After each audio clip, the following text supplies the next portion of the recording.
اعوذ باللہ من الشیطان الرجیم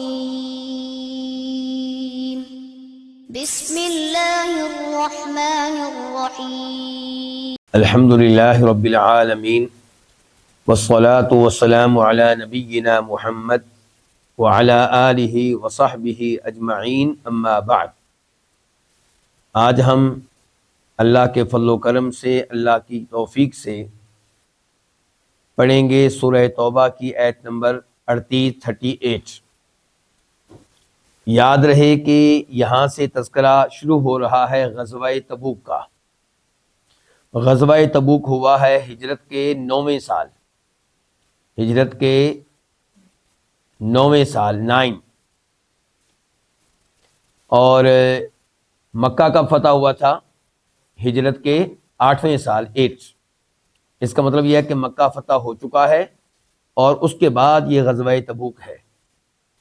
غزوہ تبوک کس لیے، کیوں، اس کے اسباب کیا تھے؟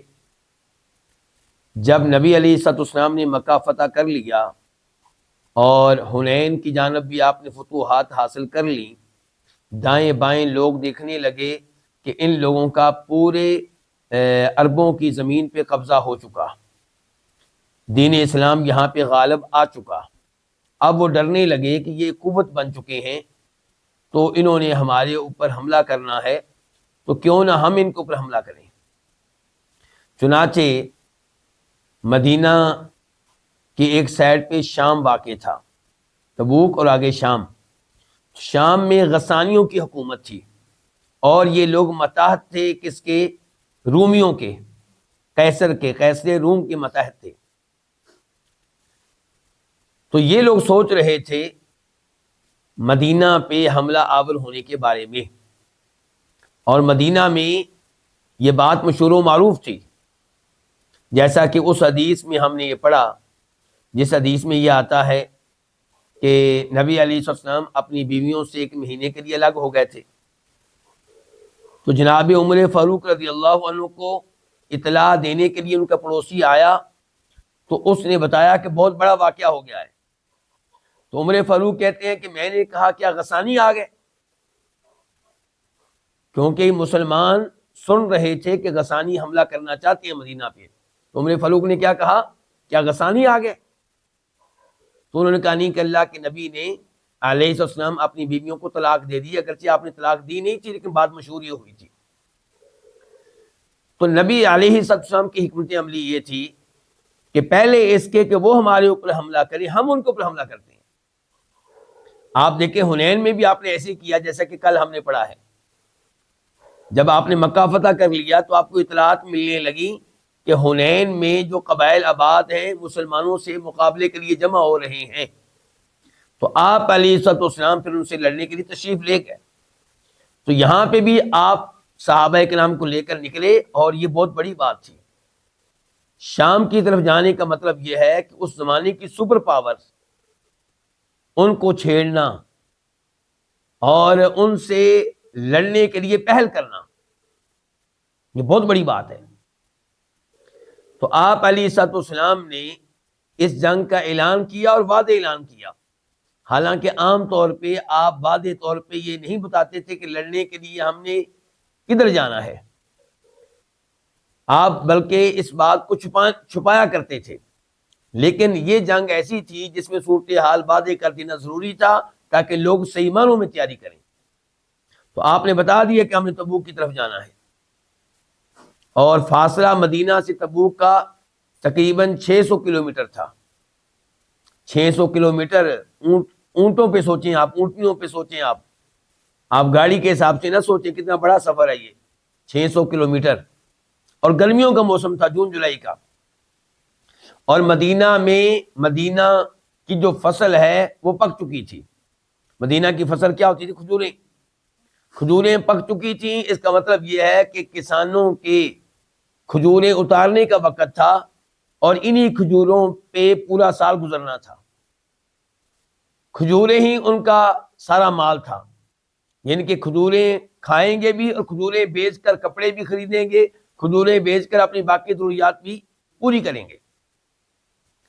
ان حالات میں آپ علیہ الصلوۃ والسلام نے جنگ کرنے کا اور جنگ کے لیے نکلنے کا حکم دیا۔ 600 کلومیٹر کا سفر ہے، بہت لمبا، موسم جون جولائی کا، اور قربانی کیا ہے کہ بچوں کو چھوڑ کے جانا ہے، گرمیوں کا یہ موسم، اتنا لمبا سفر، اور اپنی کھجوریں چھوڑ کے جانا ہے، بچے بھی چھوڑ کے اور اپنا بہترین مال بھی چھوڑ کے۔ تو یہ ایک بہت بڑی جنگ تھی، بہت بڑا غزوہ تھا، لیکن کئی لوگ اس سے پیچھے رہے، خصوصاً منافقین۔ اہل ایمان میں سے جو پیچھے رہے وہ تین تھے۔ باقی کون تھے؟ منافقین، جنہوں نے کلمہ تو پڑھا ہوا تھا لیکن دل میں کفر تھا۔ تو اللہ رب العزت ان آیات میں غزوہ تبوک کا تذکرہ کر رہے ہیں۔ چنانچہ اللہ تعالیٰ کہتے ہیں یا ایھا الذین آمنوا، اے وہ لوگوں جو ایمان لائے، یعنی کہ اے ایمان والو، ما لکم، تمہیں کیا ہے؟ یہ سوال ڈانٹنے کے لیے ہے۔ تمہیں کیا ہے کہ اذا، جب، قیلا، کہا جاتا ہے، لکم، تمہارے لیے، تم سے، لکم دو الفاظ ہیں، لام اور کم، تمہارے لیے، تم سے، جب کہا جاتا ہے تمہارے لیے، تم سے، کیا کہا جاتا ہے؟ انفرو، تم نکلو، فی سبیل اللہ، اللہ کی راہ میں، یعنی کہ جہاد کے لیے، لڑنے کے لیے۔ اذ ثاقلتم، تم بہت بوجھل ہو جاتے ہو، الی الارض، زمین کی طرف۔ ارضیتم، آ کا معنی کیا؟ کیا رضیتم، تم راضی ہو گئے ہو، بالحیات الدنیا، دنیاوی زندگی پہ، من الآخرت، آخرت کے مقابلے میں، من مقابلے کے معنی میں ہے۔ فما، تو نہیں ہے، یہ ما نافیہ ہے، تو نہیں ہے، یعنی کہ اگر تم مطمئن ہو گئے ہو دنیاوی زندگی پہ آخرت کے مقابلے میں، تو سن لو، تو نہیں ہے متاع الحیات دنیا، دنیاوی زندگی کا ساز و سامان، فی الآخرت، آخرت کے مقابلے میں، یہ فی بھی مقابلے کے معنی میں ہے، الا قلیل، مگر بہت کم، مگر بہت تھوڑا۔ اللہ رب العزت نے یہاں پہ ڈانٹ پلائی ہے ان لوگوں کو جنہوں نے سستی کی غزوہ تبوک کے معاملے میں۔ اللہ تعالیٰ نے کہا تمہیں کیا ہے کہ جب تم سے کہا جاتا ہے اللہ کی راہ میں نکلو، تو اذ ثاقلتم الی الارض، تم میں جوش پیدا ہونے کی بجائے تم زمین کے ساتھ لگ جاتے ہو، یعنی کہ تمہارا نکلنے کو دل ہی نہیں چاہتا، اٹھنے کو دل ہی نہیں چاہتا، گویا کہ زمین پہ بیٹھ جاتے ہو، لیٹ جاتے ہو۔ چاہیے یہ تھا کہ جب یہ حکم آیا تھا کہ نکلو اللہ کے راستے میں لڑنے کے لیے، تم میں جوش و خروش پیدا ہوتا، تم بڑے جذبے سے تیاری کرتے، ایک ماحول بناتے، لیکن تم زمین کی طرف بوجھل ہو گئے ہو، بیٹھ ہی گئے ہو، اٹھنے کا نام نہیں لیتے ہو۔ اللہ نے کہا کیا تم دنیاوی زندگی پہ، دنیا کی لذتوں پہ، دنیا کی نعمتوں پہ راضی ہو گئے ہو، مطمئن ہو گئے ہو، آخرت کی نعمتوں کو بھول گئے ہو؟ تو تمہیں یہ بات معلوم ہونی چاہیے، دنیاوی زندگی کا ساز و سامان آخرت کے ساز و سامان کے مقابلے میں بہت حقیر ہے۔ دنیا کی نعمتوں کی، آخرت کی نعمتوں کے مقابلے میں کوئی حیثیت ہی نہیں ہے۔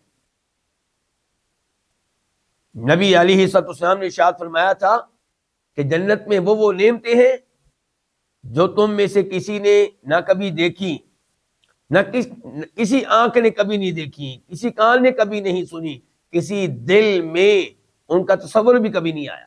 تم سوچ بھی نہیں سکتے کیا کیا نعمتیں ہیں وہاں پہ، سوائے ان نعمتوں کے جو بتا دی گئی ہیں، ان کے بارے میں کچھ نہ کچھ تمہیں معلومات مل گئیں، صحیح تصور ان کا بھی نہیں ہے۔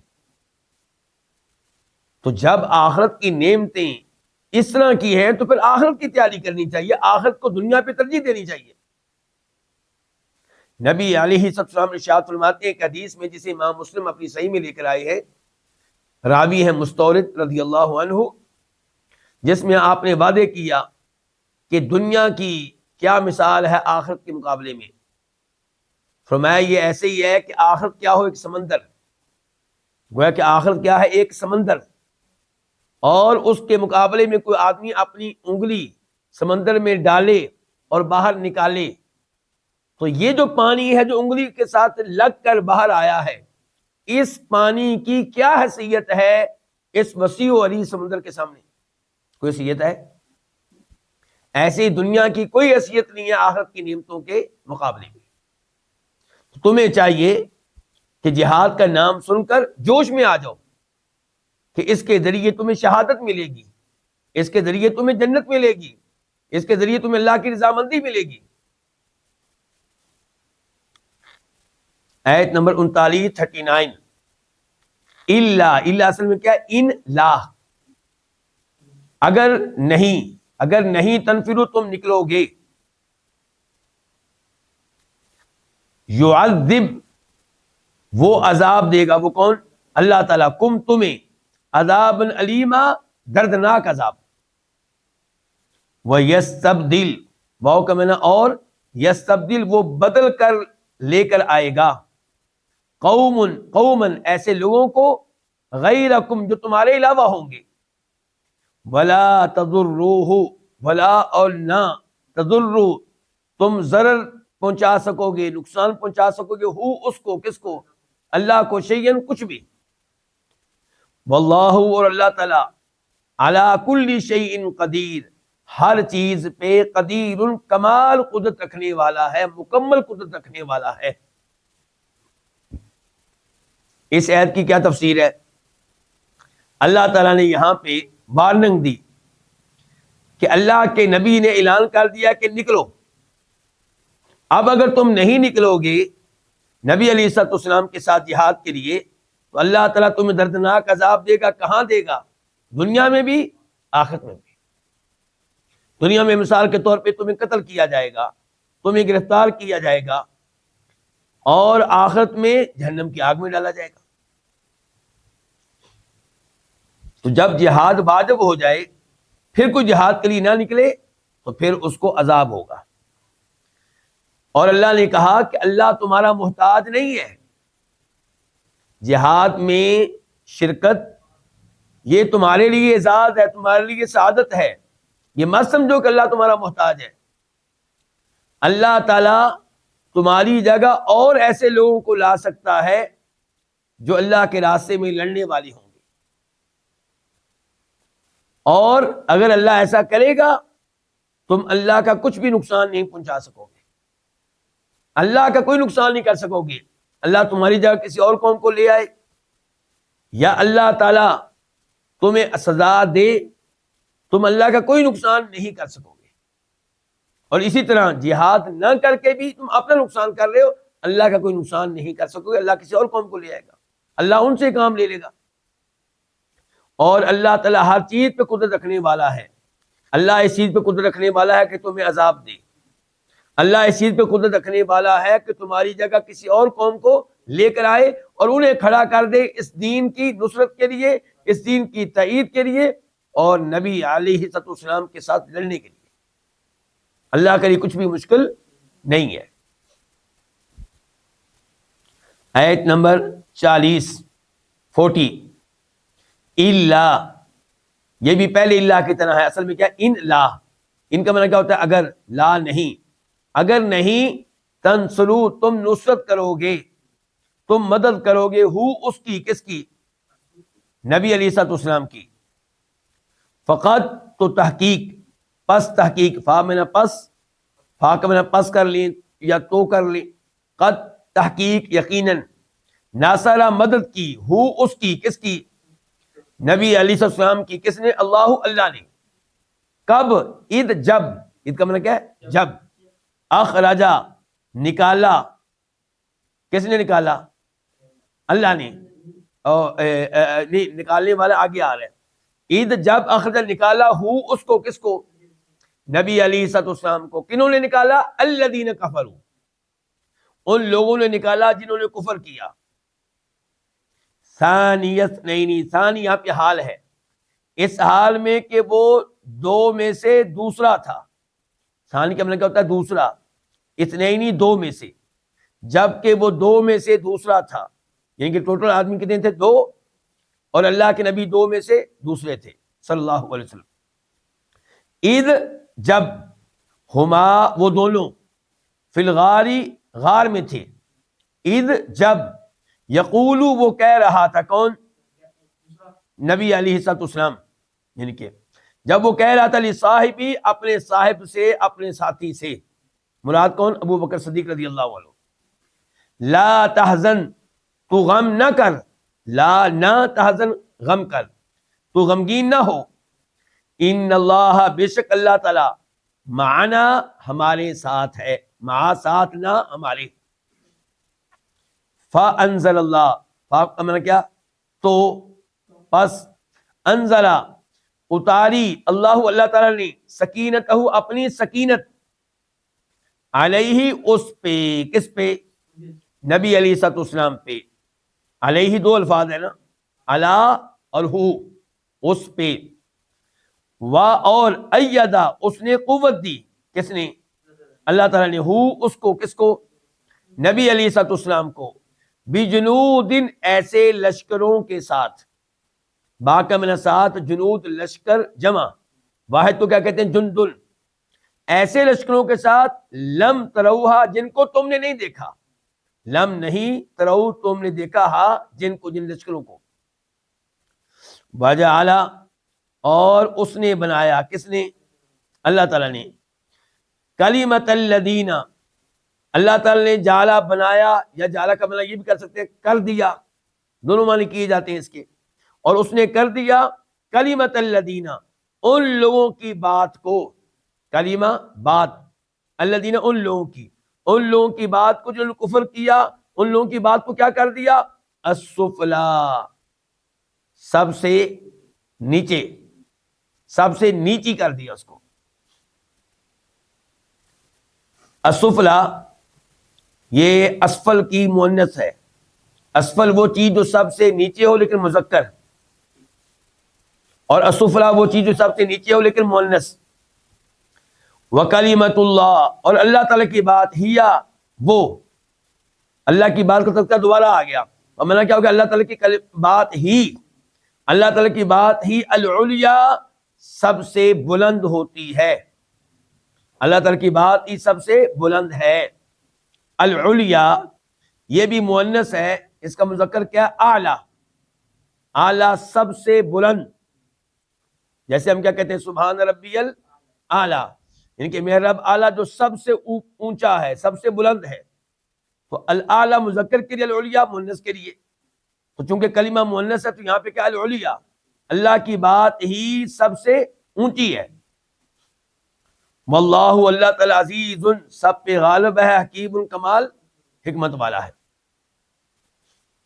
اللہ رب العزت یہاں پہ ارشاد فرما رہے ہیں کہ الا تنصروہ، اگر تم نبی علیہ السلام کی مدد نہیں کرو گے، نصرت نہیں کرو گے جنگ تبوک وغیرہ میں، تو نبی علیہ السلام کو کوئی نقصان پہنچنے والا نہیں ہے، اللہ تعالیٰ کو کوئی نقصان پہنچنے والا نہیں ہے،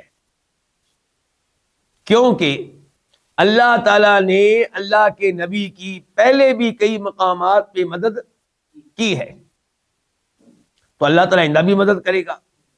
مثال کے طور پہ اللہ تعالیٰ نے آپ کی مدد کی ہجرت کے موقع پہ، کس موقع پہ؟ جب کہ نبی علیہ السلام کے ساتھ صرف ایک آدمی تھا، ابو بکر صدیق رضی اللہ عنہ، اور پورا مکہ آپ کا مخالف تھا، سارے قریشی تقریباً آپ کے مخالف تھے، اللہ نے اس موقع پہ مدد کی اور وہ آپ کا کچھ نہیں بگاڑ سکے، تو اللہ تعالیٰ کے لیے اپنے نبی کی آئندہ بھی مدد کرنا کوئی مسئلہ نہیں ہے، تو اللہ تعالیٰ نے آپ کی مدد کی جب آپ کو نکالا ان لوگوں نے جنہوں نے کفر کیا۔ اچھا، کیا انہوں نے واقعی نکالا تھا؟ مراد ہے نکلنے پہ مجبور کیا، نکلنے پہ حالات ایسے پیدا کر دیے تھے، جیسا کہ اللہ تعالیٰ فرماتے ہیں سورہ انفال میں، وَإِذْ يَمْكُرُ بِكَ الَّذِينَ كَفَرُوا لِيُثْبِتُوكَ أَوْ يَقْتُلُوكَ أَوْ يُخْرِجُوكَ، کہ جب وہ آپ کے بارے میں تدبیریں کر رہے تھے کہ یا تو آپ کو قید کیا جائے، یا آپ کو قتل کیا جائے، یا آپ کو نکالا جائے، تو اللہ تعالیٰ نے ان کی یہ سازش، اس سے اللہ کے نبی کو آگاہ کر دیا علیہ الصلوۃ والسلام، اور آپ کو حکم دیا گیا اللہ کی طرف سے کہ آپ نکل جائیں، تو آپ پھر نکلے، جب نکلے ہیں تو ان کے نکالنے کے بغیر نکلے ہیں، لیکن حالات ایسے پیدا کر دیے گئے تھے کہ آپ نکلنے پہ مجبور ہوئے، اس لیے کبھی کہا جاتا ہے کہ انہوں نے نکالا، یعنی کہ نکلنے پہ مجبور کر دیا۔ تو یہاں پہ یہ کہ جب آپ کو نکالا ان لوگوں نے جن کفر کیا، ثانی اثنین، جبکہ آپ دو میں سے دوسرے تھے۔ ثانی عربی میں کہتے ہیں دوسرے کو، لیکن جب اس انداز سے الفاظ استعمال ہو ثانی اثنین تو معنی ہوتا ہے پہلا۔ جیسے یہ کہا جائے ثالث ثلاثہ، تین میں سے تیسرا، مراد ہوگا کہ یہ پہلا ہے، یہ تین میں سے یہ پہلا ہے، جس کے بارے میں کہا جا رہا ہے کہ یہ تین میں سے تیسرا ہے، یہ تین میں اصل میں پہلا ہے۔ ایسے رابع اربع، چار میں سے چوتھا، یہ جس کو کہا جا رہا ہے چار میں سے چوتھا، یہ پہلا ہوگا۔ تو اس لیے یہاں پہ مراد کیا کہ آپ پہلے تھے۔ دوسرے کون تھے؟ ابو بکر صدیق رضی اللہ عنہ۔ تو جب آپ کو نکالا ان لوگوں نے جو کفر کیا ان اہل مکہ نے، جبکہ آپ دو میں سے دوسرے ان کے پہلے تھے، اذہما فی الغار، جبکہ یہ دونوں کہاں تھے؟ غار میں تھے۔ یعنی کہ اللہ نے آپ کی مدد کی کس موقع پہ؟ جب آپ کو کافروں نے نکالا، جبکہ آپ دونوں غار میں تھے۔ غار کون سا غار؟ یہ غار تھا جبل ثور پہ، ثور نامی پہاڑ کے اوپر یہ غار تھا، اس کی چوٹی کے قریب قریب۔ تو وہاں پہ پناہ لی نبی علیہ الصلوۃ والسلام نے اور ابو بکر صدیق رضی اللہ تعالی عنہ نے۔ اور یہ پہاڑ مکہ کے جنوب کی سائڈ پہ تھا، مکہ کی جنوبی سائڈ، جبکہ مدینہ تھا مکہ کی شمالی سائڈ۔ تو آپ نکل کر فوراً مدینہ کے راستے پہ نہیں گئے، کیونکہ آپ کو معلوم تھا کہ یہاں ادھر ہی لوگ آپ کو تلاش کریں گے اور آپ کو گرفتار کرنے کی کوشش کریں گے، اس لیے آپ اس جانب گئے جدھر انہوں نے سوچا نہیں تھا۔ تو آپ جنوب کی طرف گئے، اور اس سے پہلے ابو بکر صدیق رضی اللہ عنہ اور اللہ کے نبی علیہ الصلوۃ والسلام معاہدہ کر چکے تھے ایک آدمی سے کہ وہ 3 راتوں کے بعد وہاں آئے گا اور اونٹنیاں لے کر آئے گا، اور پھر وہ گائیڈ تھا، راستوں کا ماہر تھا، تو وہ ایک مختلف راستے سے ان کو مدینہ لے کر جائے گا۔ تو 3 دن اللہ کے نبی علیہ الصلوۃ والسلام اور ابو بکر غار میں چھپے رہے ہیں اور پورا مکہ تلاش کرتا رہے۔ انعامات کے اعلان کر دیے گئے تھے کہ جو ان دونوں میں سے کسی ایک کو پکڑے گا، نعوذ باللہ مردہ یا زندہ، اسے 100 اونٹ ملیں گے۔ بہت بڑا انعام تھا، تو اس لیے بہت سے لوگ تلاش کرتے رہے، حتیٰ کہ ایسے لوگ جو ماہر ہوتے ہیں، کھوجی جن کو کہا جاتا ہے، جو پہچانتے ہیں پاؤں کے نشانات کو، وہ اس غار تک پہنچ گئے، یہاں تک ان کو کامیابی ملی۔ آگے اللہ رب العزت نے مدد کی کہ وہ غار کے اندر داخل نہیں ہوئے۔ ابو بکر صدیق رضی اللہ تعالی عنہ وہ غار کے اندر سے ان کے پاؤں دیکھ رہے تھے، اور اللہ کے نبی سے کہنے لگے، اللہ کے رسول علیہ الصلوۃ والسلام، اگر یہ لوگ اپنے پاؤں کی طرف دیکھیں تو ساتھ ہی ان کی نگاہ ہمارے اوپر پڑ جائے گی۔ ان کے پریشان تھے ابو بکر، ٹینشن میں مبتلا تھے، لیکن پریشانی کس کے بارے میں تھی؟ اپنے بارے میں نہیں، پریشان تھے نبی علیہ الصلوۃ والسلام کے بارے میں۔ تو اللہ کے نبی نے ان کو حوصلہ دیا علیہ الصلوۃ والسلام اور کہا، لا تحزن ان اللہ معنا، غم نہ کرو، اللہ ہمارے ساتھ ہے۔ اور پھر کہا کہ تمہارا کیا خیال ہے ان 2 کے بارے میں جن کا تیسرا اللہ تعالیٰ ہے؟ یہ بخاری شریف کی حدیث ہے۔ اچھا یہاں پہ غور کیجئے، غم نہ کریں، کیوں غم نہ کریں؟ کہ اللہ ہمارے ساتھ ہے۔ اس کا مطلب ہے کہ پریشان وہ ہو جس کے ساتھ اللہ نہ ہو۔ اس کا مطلب یہ کہ اگر میں اور آپ غموں سے، ٹینشنوں سے نکلنا چاہتے ہیں تو کوشش کریں کہ اللہ ہمارے ساتھ ہو جائے، اور اللہ تب ساتھ ہوگا جب اللہ تعالیٰ کی توحید پہ عمل کریں گے، نمازیں پڑھیں گے، تلاوت کریں گے، اذکار کریں گے۔ یہاں پہ ایک اور چیز نوٹ کیجئے کہ اللہ ہمارے ساتھ ہے۔ یہ کون سی معیت ہے؟ معیت خاصہ، یعنی کہ معیت عامہ یہ تھی کہ اللہ تعالیٰ نبی علیہ الصلوۃ والسلام کے بھی ساتھ تھا، ابو بکر کے بھی ساتھ تھا، اور جو باہر غار کے باہر کھڑے ہوئے تھے مشرکین، اللہ ان کے بھی ساتھ تھا۔ یہ تھی عام معیت، یعنی کہ دیکھنے کے لحاظ سے، سننے کے لحاظ سے، علم رکھنے کے لحاظ سے، قدرت کے لحاظ سے اللہ ان کے بھی ساتھ ہے، ان کے ساتھ بھی ہے۔ پھر ایک ہوتی ہے معیت خاصہ، یعنی کہ مدد کے لحاظ سے، توفیق دینے کے لحاظ سے اللہ تعالیٰ ان دو کے ساتھ تھا، ان کے ساتھ نہیں تھا۔ اچھا، یہاں پہ اللہ کے نبی نے کیا کہا ہے کہ اللہ تعالیٰ میرے ساتھ ہے، یہ کہا کہ اللہ ہمارے ساتھ ہے؟ تو اس کا مطلب یہ کہ اللہ کی خاص معیت صرف نبی علیہ الصلوۃ والسلام کے ساتھ نہیں تھی، بلکہ ابو بکر کے ساتھ بھی تھی رضی اللہ تعالی عنہ۔ آپ غور کریں، موسیٰ علیہ السلام جب بنی اسرائیل کو مصر سے لے کر نکلے تو فرعون اور اس کے لشکروں نے ان کا تعاقب کیا۔ اب آگے تھا سمندر اور پیچھے فرعون کا لشکر بہت بڑا، تو کہنے لگے موسیٰ یہ کیا بنا ہمارا، ہم تو مارے گئے، بہت بڑا لشکر ہے۔ تو موسیٰ علیہ السلام نے کہا تھا کلا ان معی ربی سیہدین، کلا یہ ہرگز نہیں ہمیں پکڑ سکیں گے، کوئی نقصان نہیں پہنچا سکیں گے، کیونکہ میرے ساتھ میرا رب ہے۔ انہوں نے یہ نہیں کہا تھا ہمارے ساتھ ہے، کیا کہا تھا؟ میرے ساتھ ہے۔ اور اللہ کے نبی نے جناب صدیق کو میت میں اپنے ساتھ رکھا ہے اور کہا اللہ ہم دونوں کے ساتھ ہے۔ یہ اعزاز ہے کس کا؟ ابو بکر صدیق رضی اللہ عنہ کا، اور یہ اعزاز ابو بکر صدیق کا، اسی لیے ان کو کہتے ہیں یار غار۔ غار کے اندر آپ کے ساتھ کون کھڑے تھے؟ جناب صدیق۔ مشکل ترین سفر میں، مشکل ترین لمحات میں آپ نے اپنے ساتھ صحابہ کرام میں سے کس کو رکھا ہے؟ ابو بکر صدیق رضی اللہ عنہ کو رکھا ہے۔ اس سے پتا چلا کہ آپ کو سب سے زیادہ اعتماد، سب سے زیادہ محبت جناب صدیق کے ساتھ تھی۔ اور اللہ تعالی نے بھی کیا کہا؟ اذ یقول لصاحبہ، جب اللہ کے نبی اپنے صاحب سے کہہ رہے تھے، تو ابو بکر کا صحابی ہونا تو قرآن سے معلوم ہوا، حدیث سے بھی معلوم ہوتا، لیکن قرآن نے کہہ دیا کہ صحابی ہیں۔ اور صاحب عام ساتھی کو نہیں کہا جا رہا، خاص ساتھی، یہ کہ جس نے زندگی کے بہترین اوقات اللہ کے نبی کے ساتھ گزارے ہوں علیہ الصلوۃ والسلام، تو آپ جو تھے اللہ کے رسول کے خاص صحابی تھے لصاحبہ۔ پھر بھی کوئی کہے کہ یہ مرتد تھے تو یہ الفاظ بہت ہی خطرناک ہیں۔ فَأَنزَلَ اللَّهُ سَكِينَتَهُ عَلَيْهِ، اللہ تعالیٰ نے آپ پہ اپنی سکینت نازل فرمائی۔ یہ کون سی سکینت ہے؟ خاص سکینت، ورنہ پہلے بھی نبی علیہ السلام پرسکون تھے، لیکن اللہ نے خاص سکینت آپ پہ نازل فرمائی۔ وَأَيَّدَهُ بِجُنُودٍ لَّمْ تَرَوْهَا، اور آپ کو قوت دی ایسے لشکروں کے ساتھ جن کو تم نہیں دیکھ سکے۔ وہ کیا تھے؟ فرشتے۔ کچھ لوگ کہتے ہیں کہ وہاں پہ مکڑی نے جالا بن دیا تھا، جس کی وجہ سے مشرکین کہنے لگے کہ ادھر غار کے اندر کوئی نہیں ہوگا، کیونکہ غار کے اندر کوئی گیا ہوتا تو مکڑی کا جالا نہ ہوتا یہاں پہ۔ لیکن یہ مکڑی کے جالا بننے والی روایت صحیح حدیث سے ثابت نہیں ہے۔ ایسے کبوتری کا جو واقعہ بیان کیا جاتا ہے وہ بھی ثابت نہیں ہے۔ اللہ تعالیٰ نے کیا کیا؟ ان لوگوں کی بات کو جنہوں نے کفر کیا، کیا کر دیا؟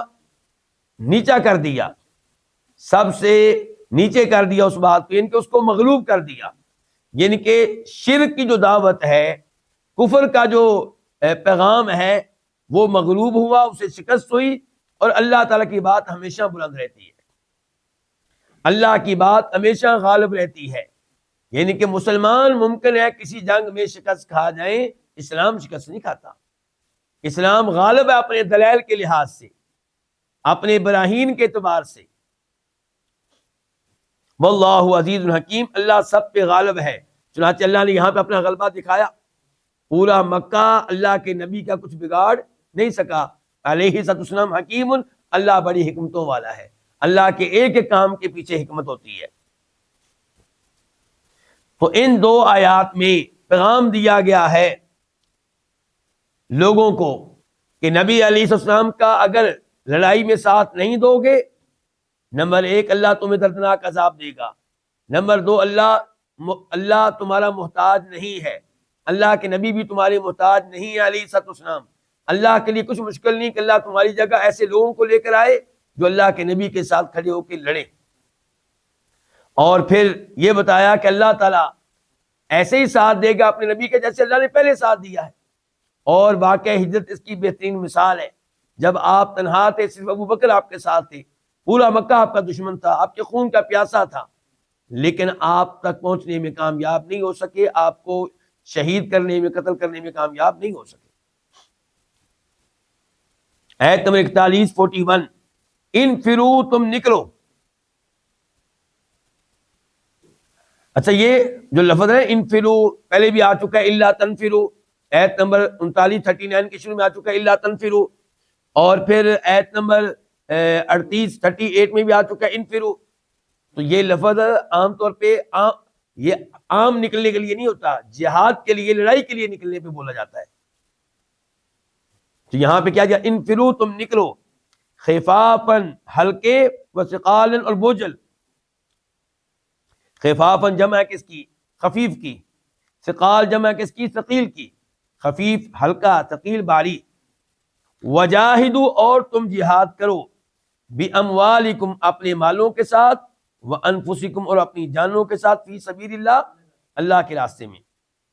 ذالکم یہ، خیر بہتر ہے، لکم تمہارے لیے، ان اگر کنتم تعلمون تم ہو علم رکھتے، کنتم تم ہو تعلمون علم رکھتے۔ اس آیت میں، آیت نمبر 41 میں اللہ تعالیٰ نے کہا تم نکلو، تو اس سے پتہ چلا کہ جنگ تبوک کے لیے نکلنا ہر ایک کے اوپر فرض تھا۔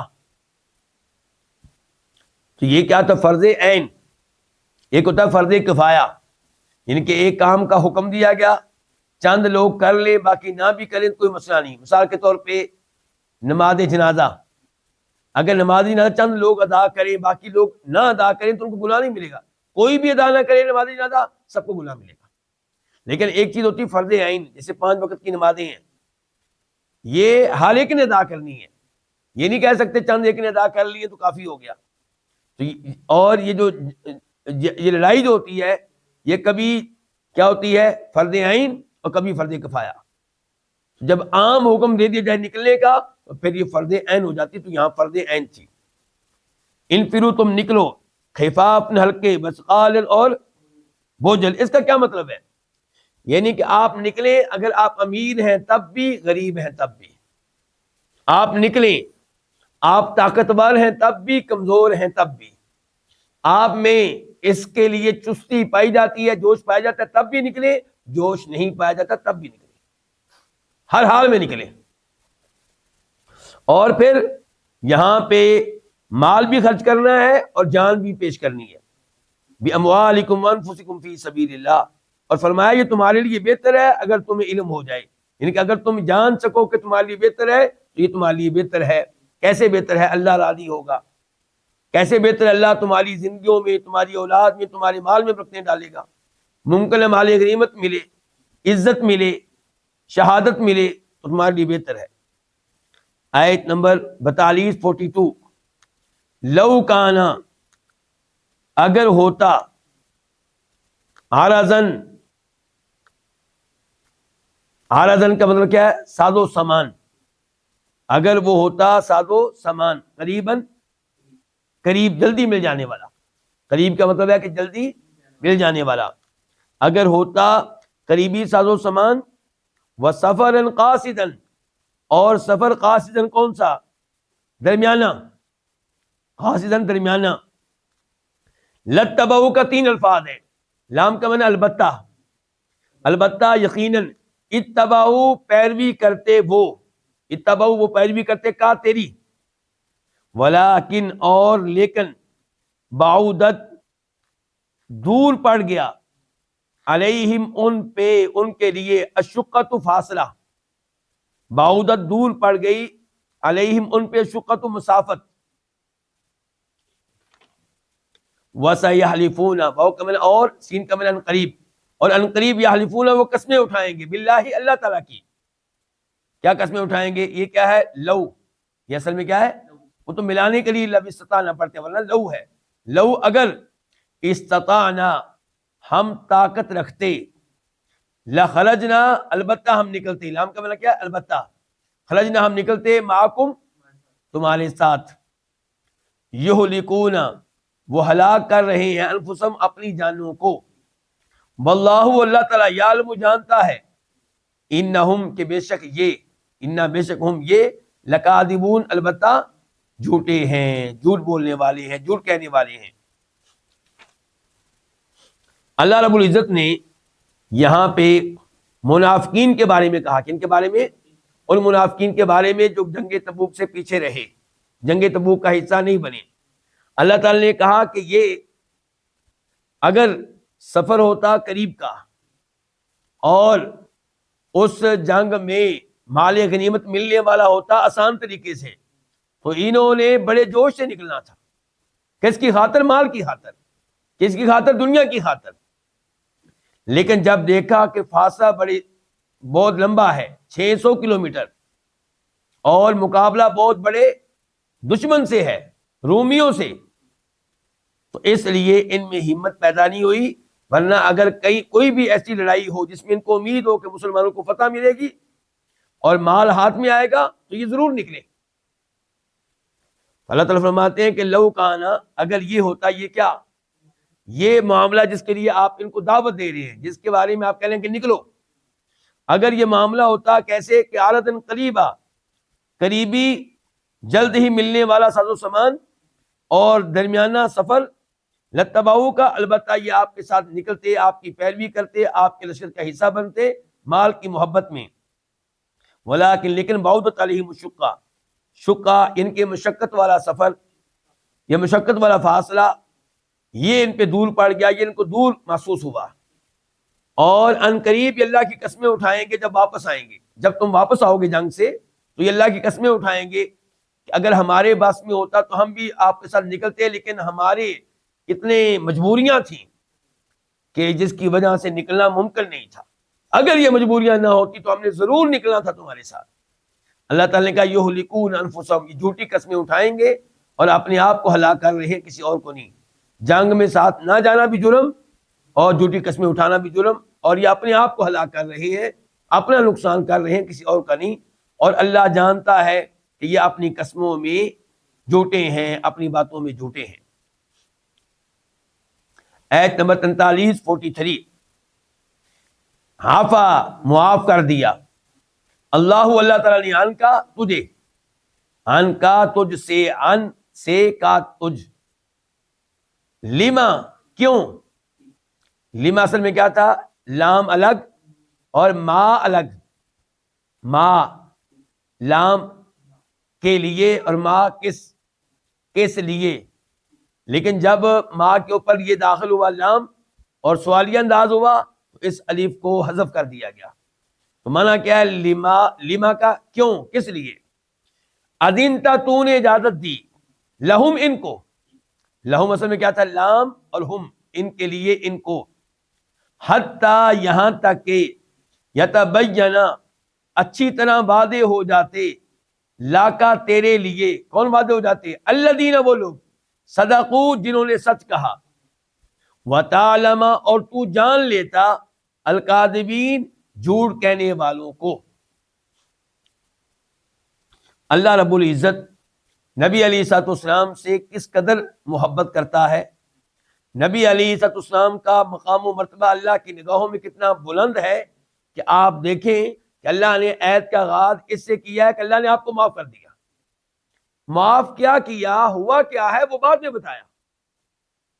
یعنی کہ عام طور پہ کیا ہوتا ہے, میں اپنے شاگرد سے کہوں گا کہ تیری یہ غلطی ہے, تو نے غلط کیا, ممکن ہے آخر میں کہوں کہ معاف کر دیا, ممکن ہے, لیکن پہلے الفاظ یہ ہو کہ میں نے آپ کو معاف کیا. اس سے پتا چلا کہ اللہ کے نبی کا مقام و مرتبہ اللہ کی نگاہوں میں کتنا عظیم ہے. اللہ نے کہا عفا اللہ عنک, اللہ نے آپ کو معاف کر دیا. مسئلہ کیا ہے, ہوا کیا ہے, وہ آگے بتایا. آپ نے ان کو کیوں اجازت دی, ان منافقین کو, یہ جنگ سے پہلے آپ کے پاس آتے رہے, بہانے اپنے پیش کرتے رہے, اور آپ ان کی باتوں پہ یقین کر کے ان کو رخصت دیتے رہے, چھٹی دیتے رہے, اجازت دیتے رہے. آپ نے ایسا کیوں کیا؟ انہوں نے بہانہ پیش کیا تھا, آپ خاموش ہو جاتے, آپ فوری طور پہ اجازت نہ دیتے, حتیٰ کہ ان کا معاملہ واضح ہو جاتا, پتہ چل جاتا کہ کون سچا ہے اور کون جھوٹا ہے, اجازت مانگنے والوں میں کس کا عذر حقیقی ہے اور کون جھوٹ بول رہا ہے اور اس کا عذر درست نہیں ہے. یہ معاملہ واضح ہو جانے تک آپ کو اجازت نہیں دینی چاہیے تھی.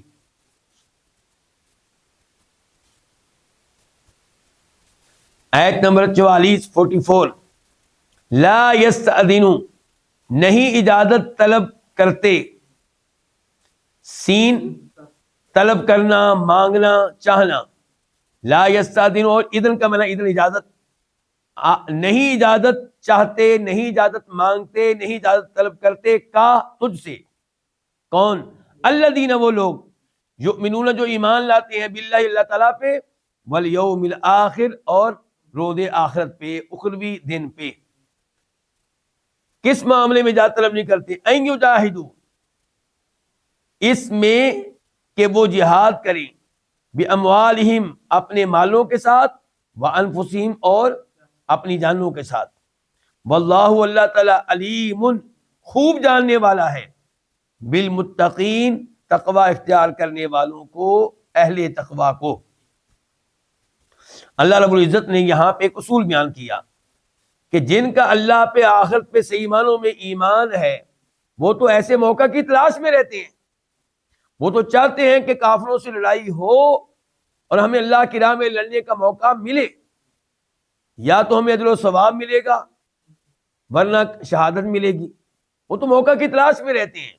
تو فرمایا آپ سے اجازت وہ نہیں مانگتے جو اللہ پر آخرت پہ ایمان لاتے ہیں۔ اجازت کس بات کی؟ یعنی کہ جہاد کرنے سے پیچھے ہٹنے کی، جہاد سے پیچھے ہٹنے کی یہ لوگ اجازت نہیں مانگتے جن کا ایمان پختہ ہے، اور اللہ تعالیٰ جاننے والا ہے ایسے اہل تقویٰ کو۔ آیت نمبر 45 45، انما، سوائے اس کے نہیں، یا پھر آپ کیا کہیں گے، صرف اور صرف، یستأذنو، اجازت طلب کرتے ہیں، اجازت مانگتے ہیں، کا تجھ سے، الذین، وہ لوگ، لا یؤمنون، جو ایمان نہیں لاتے، باللہ اللہ تعالیٰ پہ، والیوم الآخر، اور روز آخرت پہ، ورتابت، واو کا معنی اور، ارتابت، یہ ریب ان سے ہے، اور شک میں پڑ گیا، قلوبہم، جن کے دل، قلوب جمع ہے قلب کی، قلب ایک دل، فہم، پس وہ، فی ریبہم، اپنے شک میں، یترددون، حیران پھرتے ہیں، سرگرداں پھرتے ہیں۔ اللہ نے پہلی آیت میں بتایا کہ سچے اہل ایمان اجازت نہیں مانگتے الا یہ کہ ان کا کوئی حقیقی عذر ہو، اور اب بتایا کہ اجازت مانگنے والے صرف اور صرف وہ لوگ ہیں جن کا اللہ پہ ایمان نہیں۔ اللہ پہ ایمان ہو تو اجازت نہ مانگیں، اللہ سے ڈریں، اور ایسے موقع کو غنیمت جانیں اللہ کو راضی کرنے کے لیے۔ آپ سے اجازت وہ مانگتے جن کا آخرت پہ ایمان نہیں ہے، آخرت پہ ایمان ہوتا ہے اجازت نہ مانگتے، ان کو پتا ہوتا کہ روز قیامت اللہ نے پوچھ لیا تو کیا جواب دیں گے، اور وہ تو چاہتے کہ ہمیں موقع ملے تاکہ ہمیں جنت مل سکے۔ اجازت مانگنے والے وہ ہیں جن کا اللہ اور آخرت پہ صحیح معنوں میں ایمان نہیں ہے، چاہے وہ ایمان کا دعویٰ کرتے ہیں، منافقین ہیں۔ ورتابت قلوبہم، اور ان کے دل شک میں پڑے ہوئے ہیں، دین کے معاملے میں، اللہ کے رسول کے معاملے میں علیہ الصلوۃ والسلام۔ کبھی دل میں آتا ہے ممکن ہے دین سچا ہو، اور کبھی نہیں، کبھی دل میں آتا ہے ممکن ہے یہ رسول سچے ہوں، کبھی نہیں۔ تو یہ ہے اجازت مانگنے والے، تو یہ اپنے شک میں حیران پھرتے ہیں، کبھی ادھر کبھی ادھر، کوئی منزل مقصود متعین نہیں ہے۔ آیت نمبر 46 46، ان پچھلی دو آیات سے پتا چلا کہ ایمان کتنی بڑی نعمت ہے۔ ایمان آپ کو اٹھاتا ہے گھر سے فجر کی نماز پڑھنے کے لیے، ایمان آپ کو ابھارتا ہے رمضان کے روزے رکھنے کے لیے چاہے جون جولائی ہو، اور ایمان نہیں ہے تو آپ نماز کیوں پڑھیں، ایمان نہیں ہے تو آپ تلاوت کیوں کریں، پھر جوش ہی پیدا نہیں ہوگا۔ تو ایمان بہت بڑی قوت ہے، بہت بڑی طاقت ہے۔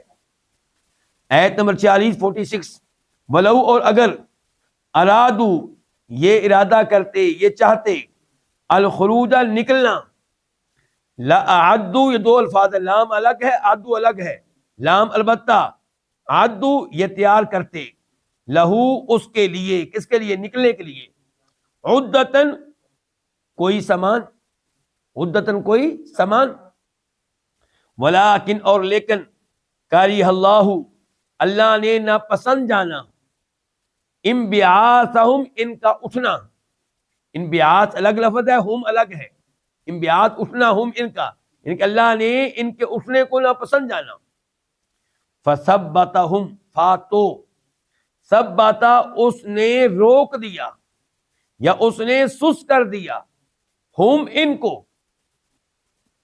وقیلا اور کہا گیا، اقعدو تم بیٹھے رہو، مع القاعدین بیٹھے رہنے والوں کے ساتھ۔ القاعدین جمع ہے، واحد کیا ہے اس کا؟ قاعدن، بیٹھنے والا۔ اللہ تعالیٰ فرماتے ہیں کہ یہ اس لڑائی کے معاملے میں سنجیدہ ہی نہیں تھے، ان کی نیت ہی نہیں تھی کہ لڑیں۔ اگر ان کی نیت میں ہوتا لڑنا تو یہ اس کے لیے کوئی نہ کوئی تیاری کرتے، پھر ادھر بن جاتا تو آ کے ادھر پیش کرتے۔ انہوں نے ذرا بار اس کے لیے تیاری نہیں کی، نہ سواریاں تیار کی اس کے لیے، نہ لڑنے والے ہتھیار تیار کیے اس کام کے لیے، کوئی تیاری نہیں کی۔ اصل میں پھر بات کیا ہے؟ اللہ نے ان کے اس جنگ میں جانے کو پسند ہی نہیں کیا۔ اللہ نے نہیں چاہا کہ یہ نکلیں، کیونکہ اللہ جانتا ہے ان کے دلوں میں موجود منافقت کو، اللہ جانتا ہے ان کے گناہوں کو، اللہ جانتا ہے ان کے دلوں میں موجود کفر کو، اس لیے اللہ نے نہیں چاہا کہ یہ نکلیں۔ پتا چلا کہ جب انسان اس قسم کا مجرم ہو تو اللہ اس کی مدد نہیں کرتا نیکی کرنے کے معاملے میں۔ جب آپ گناہ کریں گے سزا یہ ملے گی کہ اگلی نیکی کرنے کی توفیق اللہ نہیں دے گا، کیونکہ ان کے دلوں میں منافقت تھی، تو اللہ تعالیٰ کہہ رہے ہیں میں نے پسند ہی نہیں کیا کہ نکلیں۔ فثبتہم، بلکہ کیا ہوا؟ اللہ تعالیٰ نے ان کو سست کر دیا، اللہ تعالیٰ نے ان کو روک دیا۔ وقیلا، اور کہا گیا ان سے کہ اقعدوا، بیٹھے رہو بیٹھنے والوں کے ساتھ، یعنی کہ تمہاری سزا یہ ہے، تمہاری منافقت کی سزا، تمہارے جرائم کی سزا یہ ہے کہ تمہیں اس عظیم سعادت میں شریک ہونے کا موقع نہیں دیا جائے گا، بلکہ ان سے کہا گیا کہ جو بیٹھنے والے ہیں، بیٹھنے والوں سے مراد ہے عورتیں، بچے، بوڑھے، تمہاری سزا یہ ہے کہ ان کے ساتھ تم بھی بیٹھے رہو۔ آیت نمبر 47 لو، اگر، یہاں پہ تسلی دی جا رہی ہے اہل ایمان کو کہ وہ نہیں گئے تو آپ اس کے اوپر پریشان نہ ہو، ٹینشن نہ لیں اس چیز کی۔ لو، اگر، خرجو، وہ نکلتے، فیکم، تم میں، فی الگ ہے، کم الگ ہے، فی کا معنی کیا ہوتا ہے؟ میں، کم، تم، اگر وہ نکلتے تم میں، ما نافیہ ہے، نہ، زادو، وہ بڑھاتے، کم، تم کو، الا، مگر، خبالن، خرابی میں، ولا اودعو، واو کا معنی اور لام کا لا، یہ صرف لا ہے، اس کا معنی البتہ، اور اس کے بعد کیا؟ اودعو، اور البتہ اودعو، یہ اودعو دوڑتے، دوڑاتے، بریکٹ میں لے آپ لکھیں گھوڑے، البتہ یہ دوڑاتے گھوڑے، خلالکم، تمہارے درمیان، خلال، درمیان، کم، تمہارے، البتہ یہ گھوڑے دوڑاتے تمہارے درمیان، یبغون، اس حال میں کہ یہ طلب کرتے، کم، تمہارے لیے، کیا طلب کرتے؟ الفتنہ، فتنہ و فساد، وفیکم، اور فیکم، تم میں، سماعون، بہت سننے والے ہیں، لہم، ان کی خاطر، ان کے لیے، لہم دو الفاظ ہیں، لام اور ہم، واللہ، اللہ تعالی، علیم، خوب جاننے والا ہے، بالظالمین، ان ظالموں کو۔ اللہ رب العزت نے یہاں پہ تسلی دی ہے اہل ایمان کو کہ ان کے نہ جانے کی ٹینشن نہ لیں، کیونکہ یہ جاتے تو آپ کو فائدہ نہیں ہونا تھا، الٹا نقصان ہونا تھا۔ اگر یہ تمہارے ساتھ جاتے تو انہوں نے تمہیں قوت میں نہیں بڑھانا تھا، ان کی وجہ سے تمہاری طاقت نہیں بڑھنی تھی، بلکہ انہوں نے تمہیں خراب کرنا تھا۔ کیسے؟ یہ پروپیگنڈا کرتے، مسلمانوں کے حوصلے کم پست کرنے کی کوشش کرتے، ایسے واقعات بتاتے جن کی وجہ سے مسلمان پریشان ہوں۔ مثال کے طور پہ کہتے راستے میں سنا ہے کہ رومی بڑی طاقت والے ہیں، وہ اتنا لشکر لے کر آ رہے ہیں، وہ یوں کر رہے ہیں، یوں اس قسم کی باتیں کرتے۔ اچھا، وَلَأَوْضَعُوا خِلَالَكُمْ يَبْغُونَكُمُ الْفِتْنَةَ، اور تمہیں آپس میں لڑانے کی کوشش کرتے، فتنہ و فساد کرنے کی کوشش کرتے، ادھر کی بات ادھر، ادھر کی بات ادھر، یعنی کہ لَأَوْضَعُوا خِلَالَكُمْ، گھوڑے دوڑاتے، کوششیں کرتے، محنت کرتے تمہیں آپس میں لڑانے کے لیے، فتنہ و فساد پیدا کرنے کے لیے، جبکہ تم میں ایسے لوگ موجود ہیں جو ان کی باتیں سنتے ہیں. اس جملے کے دو مطلب ہیں. ایک مطلب یہ ہے کہ ایسے لوگوں کی مجالس میں نہیں بیٹھنا چاہیے, ایسے لوگوں کی باتیں نہیں سننی چاہیے, ان سے اعراض کرنا چاہیے, جبکہ تم میں ایسے لوگ ہیں جو بڑی محبت سے ان کی باتیں سنتے ہیں. اور دوسرے نمبر پہ یہ بتایا گیا کہ تم میں ایسے لوگ موجود ہیں جو ان کے لیے جاسوسی کرتے ہیں, لشکر کی باتیں ان تک پہنچاتے ہیں. تو اللہ تعالیٰ نے یہاں پہ وارننگ دی کہ اللہ ان ظالموں کو خوب جاننے والا ہے, یعنی کہ اس کی سزا ان کو ملے گی. آیت نمبر 48 لقد البتہ تحقیق ابتغوا انہوں نے طلب کیا الفتنہ فتنہ من قبل اس سے پہلے وقلبوا اور انہوں نے الٹ پلٹ کیا, واو کا معنی اور, قلبوا الٹ پلٹ کیا, لاکا تیرے لیے, الامور کئی معاملات کو, کئی امور کو, حتیٰ یہاں تک کہ جاء آیا, الحق حق, وظہر اور غالب ہو گیا, امر اللہ اللہ کا حکم, وہم وہ حالیہ ہے جبکہ, ہم وہ کارہون ناپسند کرنے والے تھے. اللہ تعالیٰ نے اس آیت میں بتایا کہ اگر تمہارے ساتھ یہ جاتے تو انہوں نے فتنہ و فساد پیدا کرنا تھا, اور اب اس آیت میں بتایا کہ ایسی حرکتیں پہلے بھی کر چکے ہیں. یعنی کہ ایک تو اللہ علم دے رہا ہے کہ انہوں نے ایسا کرنا تھا, اور تمہیں اللہ کے اوپر یقین ہے کہ جو اللہ بات کہے وہ سچ ہے, اور ایک تم ان کے ماضی پہ نگاہ دوڑا لو, ان کی تاریخ تم دیکھ لو کہ انہوں نے مختلف مقامات پہ مسلمانوں میں فتنہ پیدا کرنے کی کوشش کی. مثال کے طور پہ جنگ احد دیکھ لیں, جنگ بدر مسلمان جیت گئے تو یہ مسلمان ہو گئے یہ دیکھ کر کہ بھئی اسلام تو لگتا ہے غالب آ رہا ہے, اوپر سے کلمہ پڑھ لیا, ہماری جانیں محفوظ ہو جائیں گی, ہمیں بھی مال غنیمت ملا کرے گا.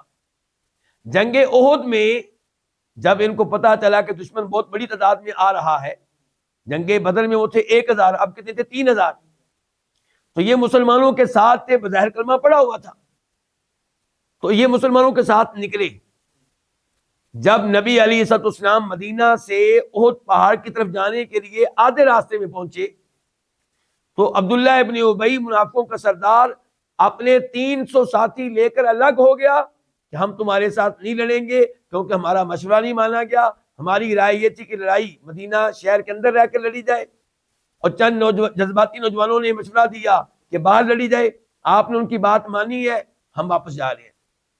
بندہ پوچھے اگر معاملہ یہ تھا تو مدینہ سے ساتھ نکلے کیوں تھے؟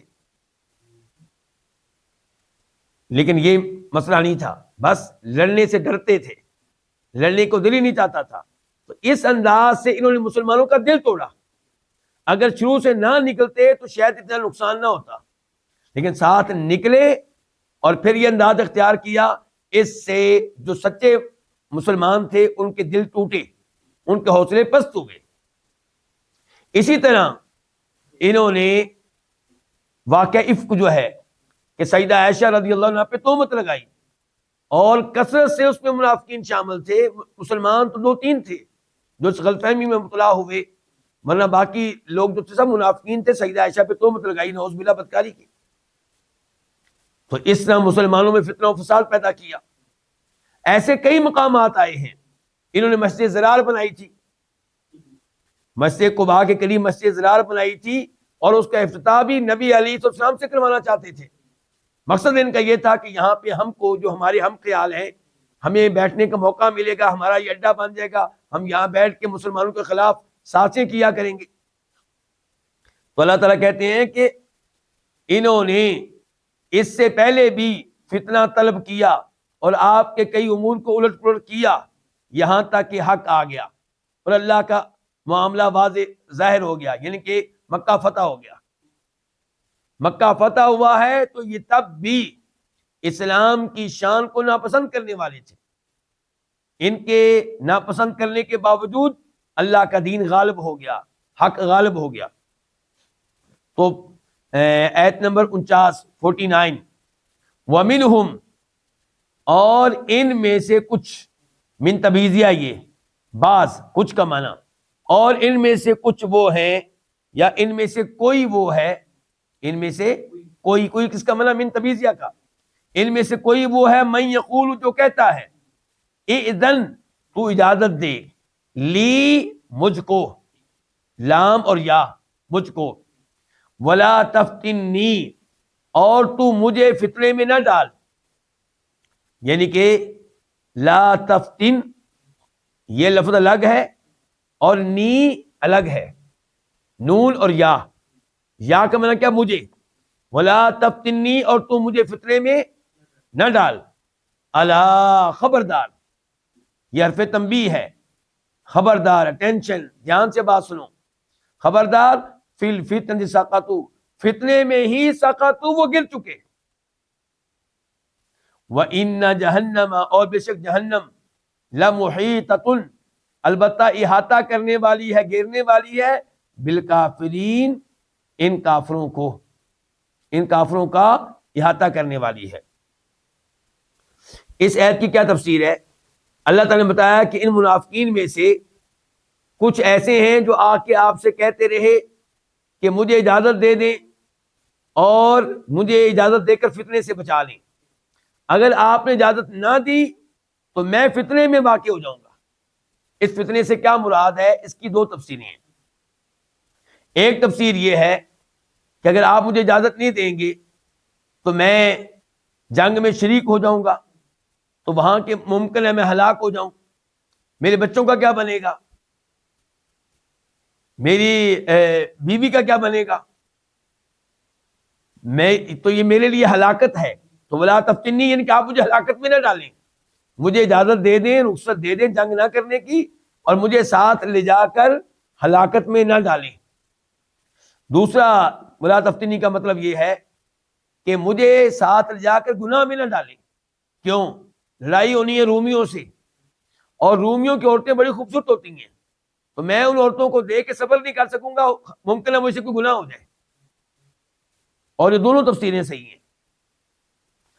تو ان میں سے کوئی ایسا ہے جو کہتا ہے کہ مجھے اجازت دے دیں ولا تفتنی، اور مجھے فتنے میں نہ ڈالیں، مجھے ہلاکت میں نہ ڈالیں، مجھے گناہ میں نہ ڈالیں۔ اللہ تعالی نے کہا کہ فتنے میں تو یہ پہلے ہی گر چکے ہیں، اوپر سے کلمہ پڑھا، اندر کفر ہے، تو یہ فتنے میں گر چکے ہیں، اور اس لڑائی میں شامل نہ ہو کر، ایسے بہانے کر کے، اللہ کے نبی سے رخصت لے کر، یہ فتنے میں گر چکے، ہلاکت میں گر چکے، اپنے آپ کو تباہ کر چکے یہ، اور جہنم جو ہے وہ ان کو گھیرنے والی ہے، جہنم ان کا انجام ہے۔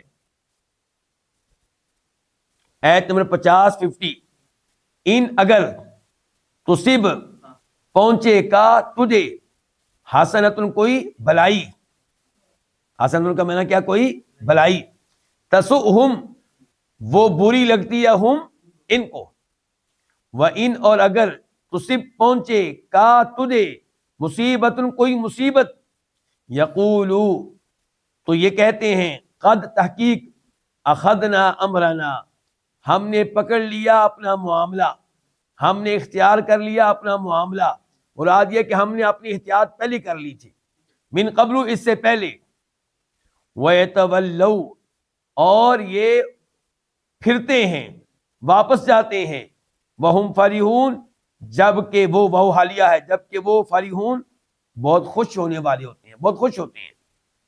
فرحون جمع ہے کس کی؟ فرحون کی۔ اللہ رب العزت نے یہاں پہ بتایا کہ اگر آپ کے اوپر کوئی بلائی آئے، اللہ آپ کو غلبہ دے، فتح دے، مال غنیمت دے، تو ان کو دکھ پہنچتا ہے۔ اللہ کے نبی علیہ السلام کو عزت ملے، خوشی ملے، فتح ملے، مال غنیمت ملے، تو یہ کام ان کو برا لگتا ہے، پتہ چلا دل میں ایمان نہیں ہے۔ اور اگر مسلمانوں پہ مصیبت آ جائے، آردی کہیں شکست ہو جائے، یا مسلمان زخمی ہو جائیں، یا چند مسلمان شہید ہو جائیں، تو پھر یہ کہتے ہیں الحمدللہ ہم نے پہلے احتیاط کر لی تھی، اسی لیے ہم لڑائی میں ساتھ نہیں گئے، اسی لیے ہم نے پہلے ہی مدد کر لی تھی، اسی لیے ہم نے پہلے ہی مدد کر لی تھی، جیسا کہ جنگ احد میں کیا انہوں نے۔ جنگ احد میں 70 مسلمان شہید ہوئے، تو کہنے لگے اسی لیے تم گئے نہیں تھے ساتھ، اسی لیے ہم نے معذرت کر لی تھی. وَيَتَوَلَّوْا وَهُمْ فَرِحُونَ. تو اللہ تعالیٰ نے کہا کہ جب مصیبت آتی ہے، نمبر ایک منہ سے ایسی باتیں کرتے ہیں اور عملی طور پہ واپس جاتے ہیں اس حال میں کہ بڑے خوش ہوتے ہیں، ان مصائب پہ خوش ہوتے ہیں جو مسلمانوں پہ آئے، مسلمان شہید ہوں، مسلمان زخمی ہوں، مسلمانوں کو عارضی شکست ہو، بڑے خوش ہوتے ہیں. آیت نمبر 51 قل تو کہہ دے، لن ہرگز نہیں، یصیبا پہنچے گا، نہ ہمیں، ہرگز نہیں ہم پہ مصیبت آئے گی، الا مگر ما وہ جو کتب اللہ اللہ نے لکھ دی ہے، لنا ہمارے لیے، لام کے لیے نہ ہمارے، ہوا مولانا ہوا وہ، مولانا نہ ہمارا، وہ ہمارا مولا ہے.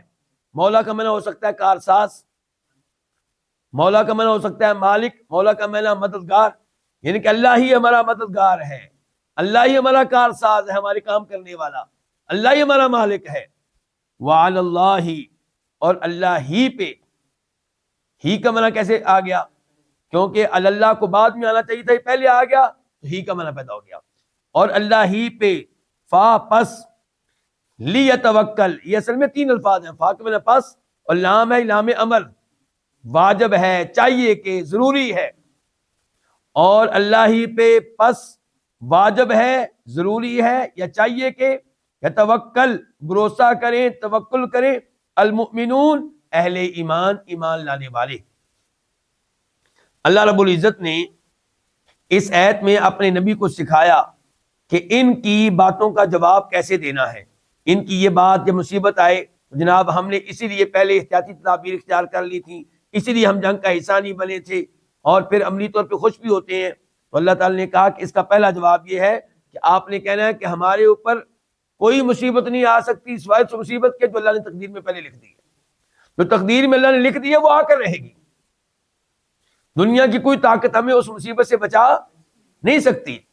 ہوا مولانا، اور یہ اللہ جس نے ہماری تقدیر میں کوئی مصیبت لکھ دی ہے، یہ ہمارا مددگار ہے، یہ ہمارا کارساز ہے، ہمارے امور کو کرنے والا، سر انجام دینے والا یہ ہے، اور یہ ہمارا مالک ہے. اور اس اللہ پہ ہی اہل ایمان کو توکل کرنا چاہیے، اور ہمارا اللہ پہ توکل ہے، اللہ پہ اعتماد ہے، اللہ پہ بھروسہ ہے. دوسرے نمبر پہ کیا جواب دینا ہے وہ دوسری آیت میں آ گیا، آیت نمبر 52 قل تو کہہ دے، حل کیا، تربصون تم انتظار کرتے ہو. تربصون اصل میں کیا تھا؟ تتربصون، دو تا تھی. کہہ دیجئے کیا تربصون تم انتظار کر رہے ہو، بنا ہمارے بارے میں، با الگ ہے نا الگ ہے، ہمارے ساتھ، ہمارے حق میں، ہمارے بارے میں تم انتظار کر رہے ہو. بلکہ آگے الا آ گیا نا، تو اب حال کا معنی ہوگا نہیں، کیونکہ آگے کیا آ گیا؟ الا. تو کہہ دے کہ نہیں تم انتظار کر رہے ہو بنا ہمارے متعلق، ہمارے بارے میں، الا مگر احدا الحسنیین، دو اچھائیوں میں سے ایک کا. احدا ایک، الحسنیین یہ تسنیہ ہے، مثنیٰ ہے، اس کا واحد کیا ہوتا ہے؟ الحسنہ. یہ پہلے ہم نے پڑھا آج، الحسنہ نہیں، الحسنہ آج ہم نے نہیں پڑھا. الحسنہ یہ کیا؟ یہ مؤنث ہے کس کا؟ الاحسن کا. الاحسن وہ آدمی جو سب سے اچھا ہو، الحسنہ وہ عورت جو سب سے اچھی ہو، کوئی بھی مؤنث چیز جو سب سے اچھی ہو. تو اللہ تعالی نے کہا کہ آپ کہہ دیں کہ نہیں تم انتظار کر رہے ہو ہمارے بارے میں مگر دو سب سے اچھی چیزوں میں سے ایک کا. وَنَحْنُ اور ہم، نتربص انتظار کر رہے ہیں، بکم تمہارے بارے میں، ان یصیبکم اللہ، ان کے یصیبہ پہنچائے، کم تمہیں، اللہ اللہ تعالی، بعذاب کوئی عذاب، من عندہ اپنی طرف سے، او یا بایدینا ہمارے ہاتھوں کے ساتھ، ہمارے ذریعے. با کا معنی ساتھ، ایدی ہاتھ، نہ ہمارے. فتربصوا بس تم انتظار کرو، یعنی کہ تم ہمارے بارے میں انتظار کرو. انا بے شک ہم، معکم تمہارے ساتھ، متربصون انتظار کرنے والے ہیں. پہلی آیت میں بتایا گیا تھا کہ ہمارا تقدیر پہ ایمان ہے، ہمارے اوپر مصیبت صرف وہی آئے گی جو تقدیر میں لکھی ہوئی، کوئی اور مصیبت نہیں آ سکتی۔ دوسرے نمبر پہ تم انتظار کر رہے ہو ہمارے بارے میں کس چیز کا؟ کہ یا تو یہ ان کو شکست ہوگی یا یہ مارے جائیں گے۔ تو فرمایا ان کو بتا دو یہ دونوں چیزیں جن کو تم ہمارے لیے مصیبت سمجھتے ہو ہمارے لیے اعزاز ہیں، ہماری کامیابی ہے، ہمارے لیے سعادت ہیں۔ اگر ہمیں شکست ہوگی تو ہمیں کیا ہوگا؟ شہادتیں ہوگی، شہادتیں ہوں گی تو کیا ہوگا پھر؟ ہمیں یعنی کہ جنت ملے گی، تو ہمارے لیے تو اعزاز ہے۔ ورنہ تمہیں سننے کو یہ ملے گا کہ اللہ نے ہمیں فتح دے دی ہے، ورنہ تمہیں کیا خبر ملے گی ہماری طرف سے؟ اللہ نے ہمیں فتح دے دی ہے۔ اگر اللہ ہمیں فتح دے گا تو ہمارے لیے بہت اچھی چیز ہے، اگر ہمیں شکست ہوگی، شہادت ملے گی، یہ اس سے بھی اچھی چیز ہے۔ تو تمہیں جن خبروں کا انتظار ہے جو تمہارے پاس آئیں گی، دونوں ہمارے حق میں اچھی ہیں، دونوں صورتوں میں ہم کامیاب ہیں، کسی بھی شکل میں ہم ناکام نہیں ہیں۔ اور تمہارے بارے میں ہمیں انتظار یہ ہے کہ اللہ تمہیں عذاب دے گا، یا آسمانوں سے عذاب آئے گا ہمارے سبب کے بغیر، یا پھر اللہ تعالیٰ تمہیں عذاب دے گا ہمارے ذریعے، ہم تمہیں قتل کریں گے۔ بس تم اب انتظار کرو، اب تم انتظار کرو ہمارے بارے میں۔ اب تمہیں ہم نے بتا دیا ہے کہ جن چیزوں کا انتظار کر رہے ہو ہمارے حق میں اچھی، اب انتظار کرو، اور ہم تمہارے انجام کا انتظار کر رہے ہیں۔ آیت نمبر 53 قل تو کہہ دے انفقو تم خرچ کرو، طوعاً خوشی سے، او کرہن یا ناخوشی سے، لن ہرگز نہیں، یتقبلا اسے قبول کیا جائے گا، منکم تمہاری طرف سے، تم سے، من سے، کم تمہاری، انکم کیونکہ، انا کیونکہ، یا بے شک، کیونکہ کم تم ہو، قومن ایسے لوگ، فاسقین کہ فاسق ہو، نافرمان ہو۔ اس آیت کا مطلب کیا ہے؟ کئی ایسے منافق بھی تھے جو اللہ کے نبی علیہ الصلوۃ والسلام کے پاس آئے اور کہنے لگے کہ جنگ میں ہم نہیں جا سکتے، آپ ہمیں رخصت دے دیں، البتہ مالی طور پہ چندہ دینے کے لیے ہم تیار ہیں، مال دینے کے لیے ہم تیار ہیں۔ اللہ نے کہا تم مال خوشی سے دو یا ناخوشی سے دینا، تم نے ناخوشی سے ہی ہے، لیکن تم خوشی سے بھی دو یا ناخوشی سے دو، اللہ تعالیٰ کو تمہارے مال کی کوئی ضرورت نہیں، کیونکہ تم کافر ہو، تم فاسق ہو، یعنی کہ اللہ کے نافرمان ہو۔ اور فسق کون سا کیا؟ بڑا فسق اکبر، یعنی کہ کفر۔ اللہ تعالیٰ نے فرمایا آپ ان سے کہہ دیں کہ تم خرچ کرو اللہ کے راستے میں، خوشی سے نہ خوشی سے، ہرگز قبول نہیں کیا جائے گا، کیونکہ تم فاسق لوگ ہو۔ آیت نمبر 54 وما اور نہیں، منع کیا، ہم ان کو، ان تقبلا اس بات سے کہ قبول کیا جائے، قبول کیے جائیں، منہم ان کی طرف سے، نفقاتہم ان کے خرچے، یعنی کہ ان کا اللہ کی راہ میں خرچ کرنا، ان کے خرچے، الا مگر اس بات نے کہ انہم کے بے شک وہ، کفروا انہوں نے کفر کیا ہے، باللہ اللہ تعالیٰ کے ساتھ، وبرسولہ اور اس کے رسول کے ساتھ۔ اصل میں مجھے یہاں پہ پہلے وضاحت دینی پڑے گی، پھر ترجمہ کرتے ہیں۔ اللہ تعالیٰ اس آیت میں بتا رہے ہیں کہ ان کے صدقات کیوں اللہ کے ہاں قابل قبول نہیں ہیں، اس کی وجوہات کیا کیا ہیں۔ تو پہلی وجہ یہ ہے کہ انہوں نے اللہ کے رسول کے ساتھ کفر کیا ہے۔ کفر کی حالت میں آپ جو بھی مال خرچ کریں گے اللہ قبول کرنے والا نہیں ہے۔ کافر آدمی مساجد بنائے، ہاسپٹل بنائے، یتیموں کی پرورش کرے، بیواؤں پہ خرچ کرے، کچھ فائدہ نہیں ہوگا۔ نمبر 2، ایمان قبول کرنے کے بعد، کلمہ پڑھنے کے بعد سب سے اہمیت کس چیز کی ہے؟ نماز کی۔ نماز پڑھیں، خوشی خوشی پڑھیں، لیکن یہ چونکہ منافق ہیں نماز کے لیے نہیں آتے مگر سستی سے، کیونکہ نماز اللہ کے لیے تو پڑھتے نہیں ہیں، جنت کے لیے تو پڑھتے نہیں، جنت سے بچنے کے لیے پڑھتے نہیں، جوش نہیں ہے، صرف حاضری لگوانے کے لیے آتے تاکہ ہمیں مسلمان سمجھا جائے۔ اور تیسرے نمبر پہ جو مال دیتے ہیں وہ بھی نہ چاہتے ہوئے، تاوان سمجھ کر، جرمانہ سمجھ کر۔ اس سے یہ بھی اشارہ ملا کہ زکوٰۃ کو جرمانہ سمجھ کر نہ دیں، اعزاز سمجھ کر دیں، سادہ سمجھ کر دیں۔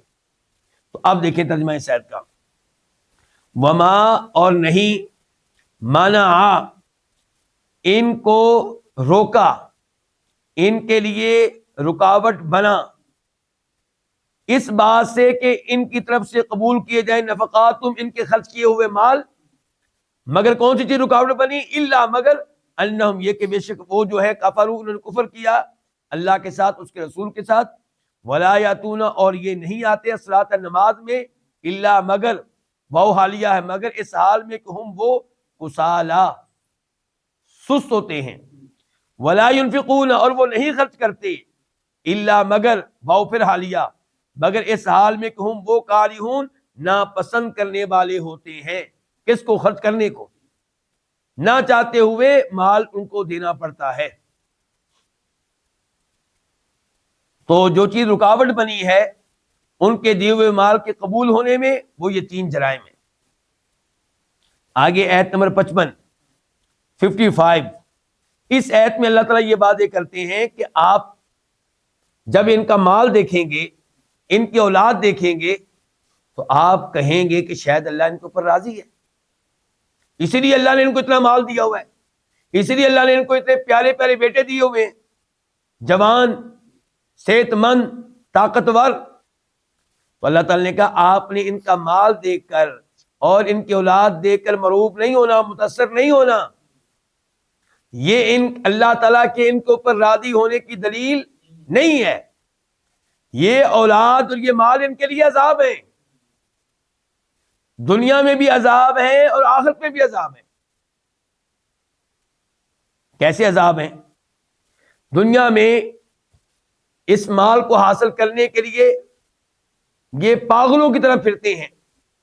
مسلمان جو ہے اس کو تھوڑا سا بھی مال ملے خوش ہے، مطمئن ہے، اس کی نگاہ جنت پہ ہے، اس کو پتہ ہے اصل میرا مقصد دنیا نہیں ہے، کیا ہے؟ آخرت ہے۔ لیکن ان کا چونکہ آخرت پہ یقین نہیں، اللہ پہ یقین نہیں، اس لیے مال کے پیچھے پاگلوں کی طرح پھر رہے ہوتے ہیں۔ اور پھر جب مال مل جائے پھر ٹینشن کہ اس کو محفوظ کیسے کرنا ہے، کہیں یہ مال میرے ہاتھوں سے نکل نہ جائے، یہ مال کہیں ڈاکہ نہ پڑ جائے، ڈاکہ پڑ جائے تو پھر بھی گھروں میں ماتم۔ تو اس لیے یہ عذاب، یہ اولاد ان کے لیے کیا ہے؟ عذاب ہے۔ یہ مال اور اولاد ان کے لیے کیا ہے؟ عذاب ہے۔ دیکھیں اب، فلا پس نہ تو جب بھلے لگیں کا تجھے اموالہم ان کے مال، ولا اولادہم اور نہ ہی ان کی اولادیں، انما سوائے اس کے نہیں، یرید اللہ اللہ تعالیٰ چاہتا ہے، لی تاکہ، یعذب عذاب دے، ہم ان کو، بہا ان اموال اور ان اولاد کے ساتھ، ان کے ساتھ، فی الحیات دنیا کہاں عذاب دے؟ دنیاوی زندگی میں، وتزہق اور تزہق نکلیں، انفسہم ان کی جانیں، ان کی روحیں، وہم کافرون اس حال میں کہ یہ کفر کرنے والے ہوں۔ یعنی کہ اللہ تعالیٰ نے یہ مال و اولاد ان کو کس لیے دی ہے؟ تاکہ اللہ تعالیٰ اسی مال کو ان کے لیے عذاب بنا دے، اسی اولاد کو ان کے لیے عذاب بنا دے، اور مال اور اولاد کی محبت میں اس قدر یہ ڈوبے رہیں کہ ان کی جان نکلے تو کفر کی حالت میں نکلے، مال ان کے کفر پہ پکا رہنے کا سبب بن جائے، اولاد ان کے کفر پہ جمے رہنے کا، ڈٹ جانے کا سبب بن جائے، تو یہ مال و اولاد ان کے لیے نعمت بالکل نہیں ہے۔ اس لیے مسلمانوں کو کبھی بھی کافروں کی ترقی سے متاثر نہیں ہونا چاہیے۔ آیت نمبر 56 وَيَحْلِفُونَ بِاللَّهِ اور یہ قسم اٹھاتے ہیں، باللہ کس کی؟ اللہ کی۔ کیا قسم اٹھاتے ہیں؟ اِنَّا بے شک ہم وہ یہ، لَمِنْكُمْ یہ تین الفاظ ہیں، لام کا مطلب کہ البتہ، یقیناً، منکم تم میں سے، من سے، کم تم سے، اور وہ اللہ کی قسم اٹھاتے ہیں کیا کہ انا بے شک ہم وہ، لمنکم البتہ تم میں سے ہیں، وما اور نہیں ہے، یہ ما نافیہ ہے، اور نہیں ہے وہ منکم تم میں سے، ولکنہم لیکن یہ قوم ایسے لوگ ہیں یفرقون کہ ڈرتے ہیں۔ اللہ رب العزت نے اس آیت میں وعدے کیا کہ یہ اللہ کی قسمیں اٹھا کے یقین دلاتے ہیں تمہیں کہ ہم بھی مسلمان ہیں، ہم بھی اہل ایمان ہیں، کیونکہ حقیقت میں تو مومن نہیں ہے، اس لیے ایمان کا یقین دلانے کے لیے ان کو اللہ کی قسمیں اٹھانی پڑتی ہیں۔ اللہ تعالی نے فرمایا کہ قسموں پہ اعتبار نہیں کرنا، اللہ بتا رہا ہے کہ یہ تم میں سے نہیں ہے، پھر چکر کیا ہے یا اللہ؟ اگر وہ واقعی مسلمان نہیں ہے تو پھر وہ کیوں کہتے ہیں کہ ہم مسلمان ہیں؟ فرمایا یہ تم سے ڈرتے ہیں، اپنی جانیں محفوظ رکھنے کے لیے، اپنا مال محفوظ رکھنے کے لیے اپنے آپ کو مسلمان ظاہر کرتے ہیں، کہیں ایسا نہ ہو کہ ہمارے ساتھ وہ سلوک کیا جائے جو کافروں کے ساتھ ہوتا ہے۔ آیت نمبر 57 لو اگر یجدون یہ پائیں، باجدہ یجدو اگر یہ پائیں، مل جان کوئی پناہ گاہ، او مغارات یا کسی قسم کی غاریں، او مدخلن یا کوئی گھسنے کی جگہ،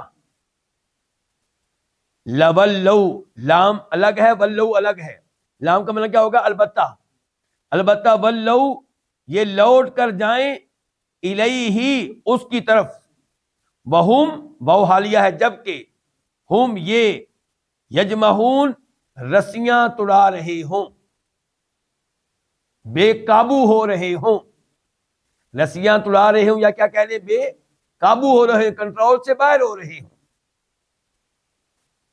اس آیت کا مطلب کیا ہے؟ اللہ نے وعدے کیا نا پچھلی آیت میں کہ حقیقتاً یہ مسلمان نہیں ہیں اور یہ قسمیں اٹھاتے ہیں کہ ہم مسلمان ہیں، تو اللہ نے کہا آپ لوگوں سے ڈرتے ہوئے، ورنہ ان کی صورتحال یہ ہے کہ اگر ان کو کوئی پناہ گاہ مل جائے جہاں پہنچ کر یہ مسلمانوں سے بچ جائیں، یا ان کو کوئی غار مل جائے مسلمانوں کی تلواروں سے بچنے کے لیے، یا ان کو کوئی جگہ گھسنے کی مل جائے، کوئی جگہ مل جائے، کوئی پناہ گاہ، کوئی غار، کوئی گھسنے کی جگہ، تو یہ اس جگہ جائیں گے اور بے قابو ہو کر، یعنی کہ تم پکڑنا بھی چاہو تمہارے ہاتھ نہیں آئیں گے۔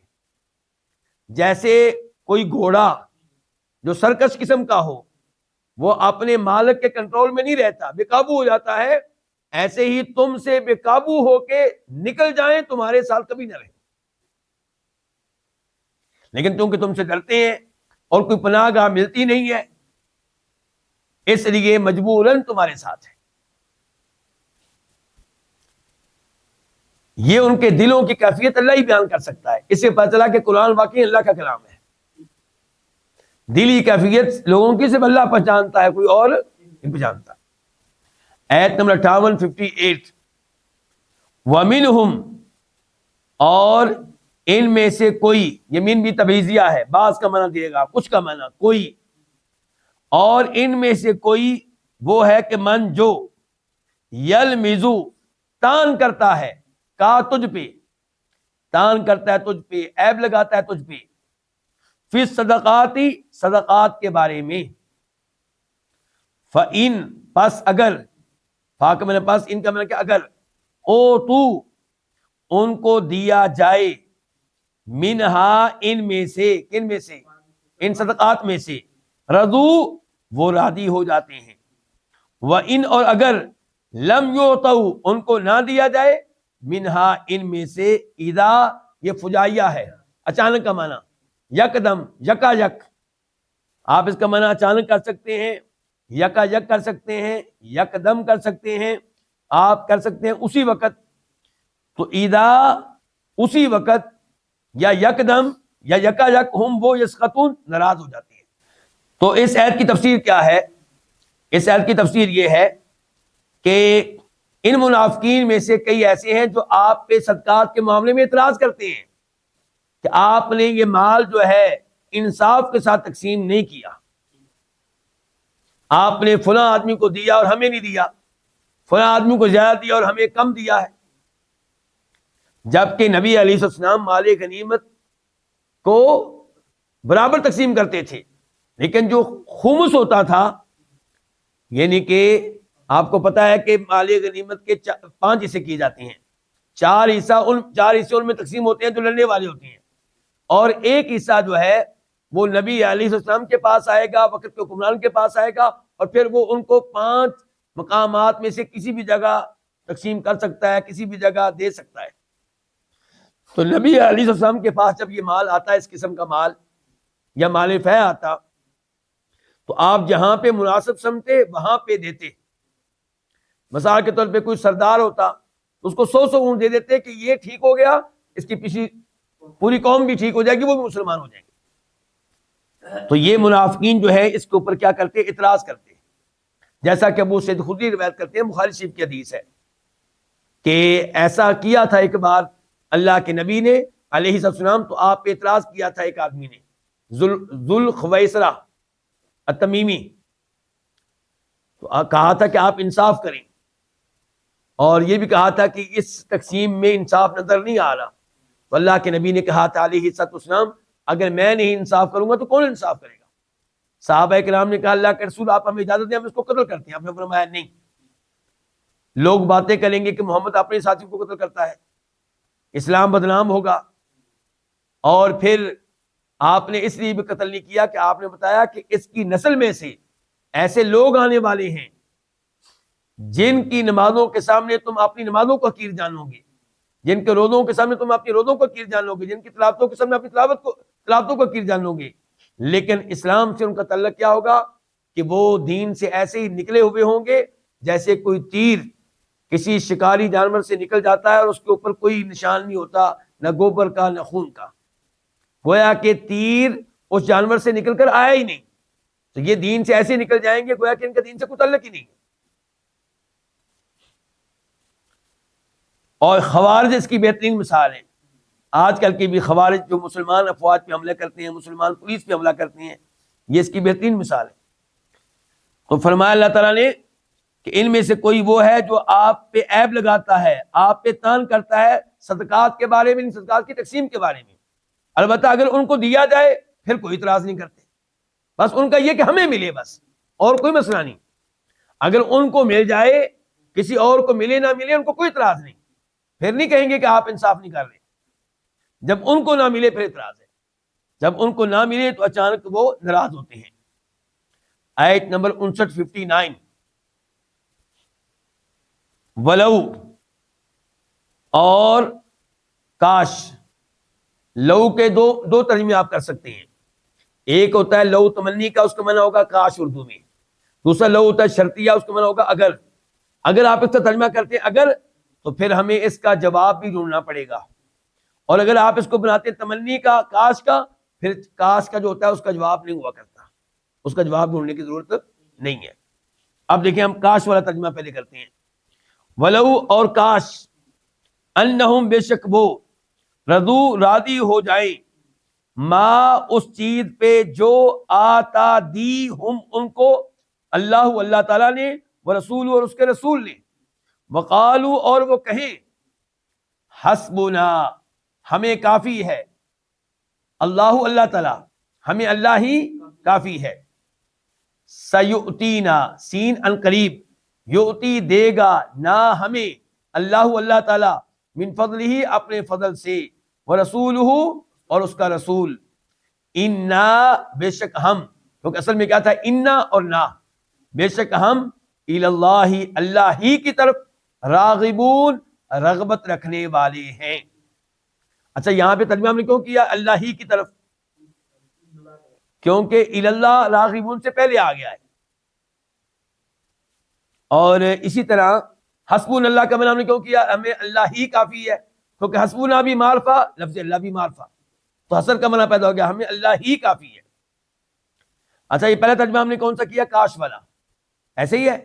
اب ہم ترجمہ کرتے ہیں اگر والا، کہ اور اگر، بے شک یہ، رضو، راضی ہو جاتے، ما، اس چیز پہ جو ان کو اللہ اور اس کے رسول نے دی، وقالو، اور کہتے، حسبنا اللہ، ہمیں اللہ ہی کافی ہے، سیؤتینا، ان قریب ہمیں دے گا، اللہ تعالی، من فضلی، اپنے فضل سے، رسول، اس کا رسول، بے شک ہم اللہ ہی کی طرف راغب الرغبت رکھنے والے ہیں، لکان ذالک خیر لہم، تو یہ چیز ان کے لیے زیادہ بہتر ہوتی ہے۔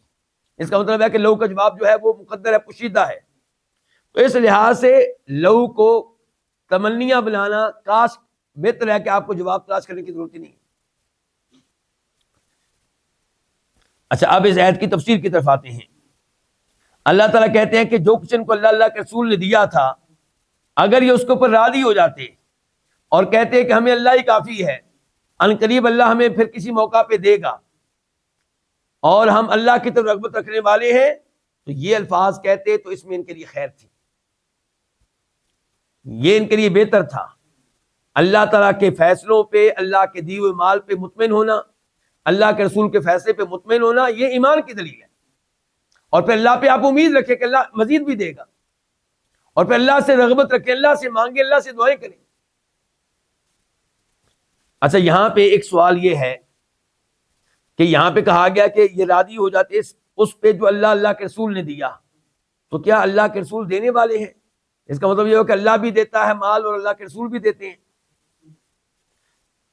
اس کا پہلا جواب یہ ہے کہ جب اللہ کے نبی زندہ تھے، علیہ الصلوۃ والسلام حیات تھے، تو بالکل آپ مال تقسیم کیا کرتے تھے، دیا کرتے تھے۔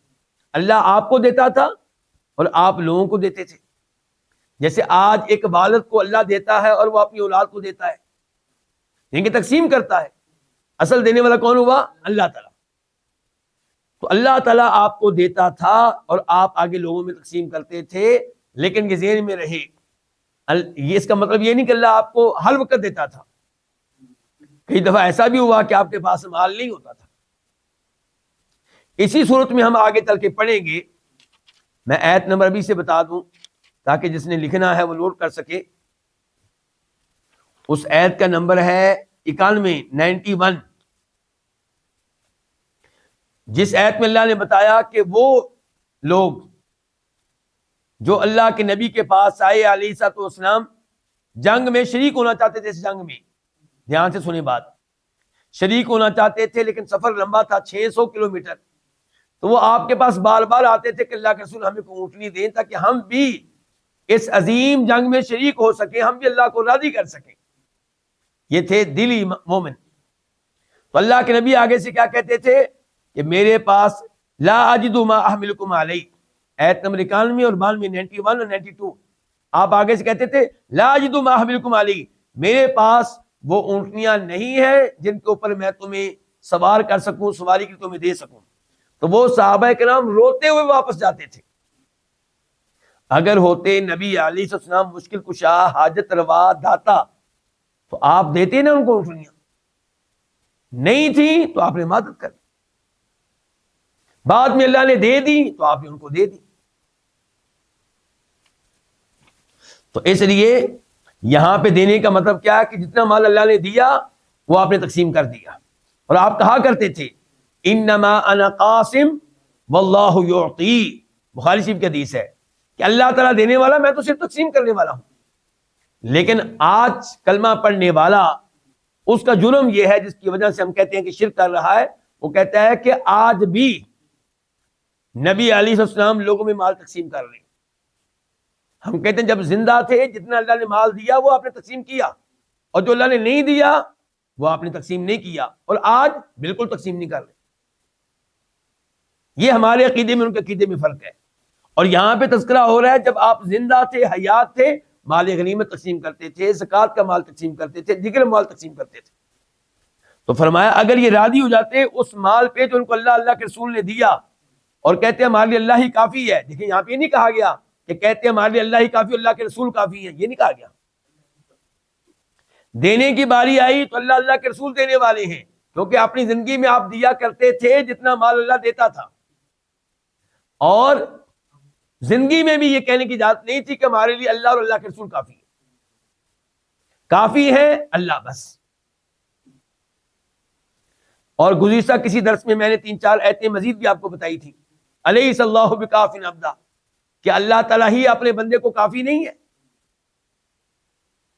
اس کے علاوہ حسبنا اللہ و نعم الوکیل، کہ صحابہ کرام نے جنگ احد کے بعد کیا کہا تھا؟ ہمارے لیے اللہ ہی کافی ہے، یہ نہیں کہا تھا اللہ کے رسول کافی ہے۔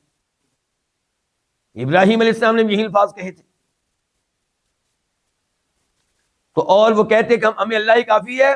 سیؤتین اللہ، ان قریب ہمیں اللہ تعالیٰ دے گا، من فضلی اپنے فضل سے، ورسولہ اور رسول دے گا.